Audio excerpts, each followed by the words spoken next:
এইকেইদিন fast track কোৰ্টক লৈ এটা ৰাজনীতি কৰি আছে। প্ৰথম কথা, বৰ্তমান যিজন ন্যায়াধীশৰ তাত গোচৰটো চলি আছে, তেখেতে প্ৰত্যেকখন জামিন নাকচ কৰিছে। দুজনে বাধ্য হৈ জামিনৰ আবেদন উইথড্ৰ কৰিছে আৰু 3খন জামিনৰ আবেদন এইগৰাকী ন্যায়াধীশে ৰিজেক্ট কৰিছে। এতিয়া জুবিনৰ গোচৰটো এইগৰাকী ন্যায়াধীশৰ পৰা আঁতৰাই লৈ যোৱাৰ এটা ডাঙৰ প্ৰস্তুতি চলিছে। যিগৰাকী ন্যায়াধীশে 3গৰাকীকৈ অভিযুক্তৰ জামিন আবেদন নাকচ কৰিছে 4 মাহ 5 মাহ পিছতো, সেইগৰাকী ন্যায়াধীশৰ তাত গোচৰটো থাকিব লাগে নে বেলেগৰ তাত যাব লাগে? এই দিশটোৰ ক্ষেত্ৰতো আমি 26 তাৰিখে কেবিনেটত সিদ্ধান্ত ল'ম। কিন্তু আমি পিছুৱাই থকাৰ মূল কাৰণটোৱে আছিল যে যিকোনো ন্যায়াধীশেই পুলিচ সিকিউৰিটি দুজনক অন্ততঃ জামিন দিলে, যিকোনো ন্যায়াধীশেই মহিলা বুলি কি নাম আছিল তেখেত অমৃত প্ৰভাক জামিন দিলে। এইগৰাকী ন্যায়াধীশে বলিষ্ঠভাৱে 3টাকৈ জামিনৰ আবেদন নাকচ কৰিছে আৰু ভয়তে শ্যাম কানু আৰু সিদ্ধাৰ্থই জামিনৰ আবেদন উইথড্ৰ কৰিছে। এতিয়া সেইগৰাকী ন্যায়াধীশৰ পৰা কেছটো আঁতৰাবৰ কাৰণে এটা হাৱা নিৰ্মাণ কৰা হৈছে। মইতো ৰাইজৰ মতে চলো, ৰাইজে বিচাৰিলে 26ত মই ফাষ্ট ট্ৰেক দি দিম। কিন্তু তাৰ পিছত যিখিনি ঘটনা হ'ব, সাধাৰণতে ইমান ডাঙৰ সিদ্ধান্ত, আপোনালোকে বাতৰি কাকতত কোনেও লিখা নাই যে জুবিনক ন্যায় দিয়াৰ ৰাস্তাত 3টাকৈ বেইল এপ্লিকেশ্যন বৰ্তমানৰ জাজজনে ৰিজেক্ট কৰিছে।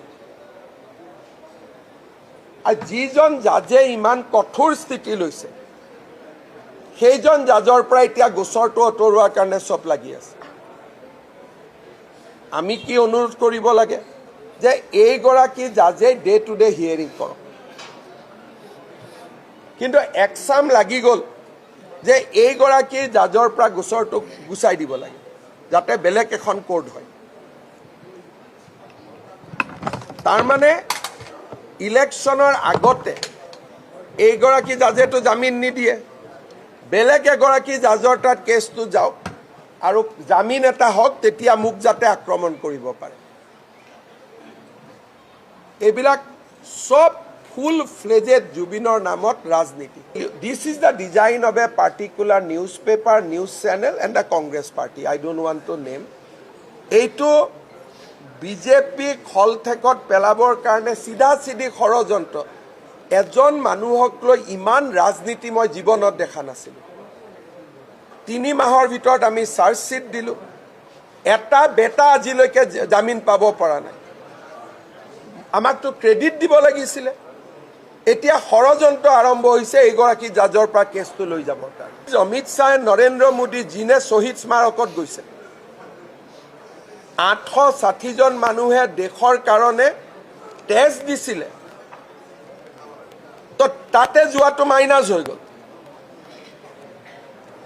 তাৰমানে আপোনালোকৰ দৃষ্টিত অসম আন্দোলনৰ শ্বহীদসকলৰ কোনো মূল্য নাই। কিয় এইটো প্ৰশ্ন নকৰে প্ৰিয়ংকা গান্ধী তাত কিয় নগ'ল? এইটো কি ৰাজনীতি চলি আছে? এইটো পিয়ৰ পলিটিক্স যে এজন মানুহৰ মৃত্যুক লৈ আমি শেষ পৰ্যন্ত ৰাজনীতি কৰিম। এইটোতো ঠিক কথা নহয়। আৰু ন্যায় কোনে দিছে? চাৰ্জশ্বিট কোনে দিছে? বিজেপিয়ে দিছে। আজিলৈকে জামিন কিয় হোৱা নাই? বিজেপিৰ কাৰণে হোৱা নাই। এতিয়া কনস্পিৰেচি চলি আছে যেনে তেনে ইলেকশ্যনৰ আগত যাতে জামিন হ'ব পাৰে। সেইকাৰণে মই কেছ বেলেগ কোৰ্টত দি দিব চিফ জাষ্টিছ মহোদয়ক ৰিকুৱেষ্ট কৰিম। But risks will be with the people who are demanding this. তেওঁলোকে ৰিক্স ল'ব লাগিব। কাৰণ আমাৰ উকিলবিলাকে মোক কোনেও কোৱা নাই we have put a very good team of prosecutor. The prosecutors are not recommending. আজিলৈকে জিয়াউল কামাৰৰ দৰে প্ৰচিকিউটৰ তেওঁতো মোক কোৱা নাই যে ছাৰ কোৰ্টখন চেঞ্জ কৰিব লিখক বাহিৰৰ মানুহে কিয় কৈ আছে লিগেল এডভাইচ কাৰ পৰা আহিব লাগিব কালি তাতে তাৰ আৰু কিবা লগ লাগি 10 মিনিটৰ কাৰণে সমাধিত লাইট গ'ল এনেকুৱা কৰিলে যেন আমি লাইটে কাটি দিলোঁ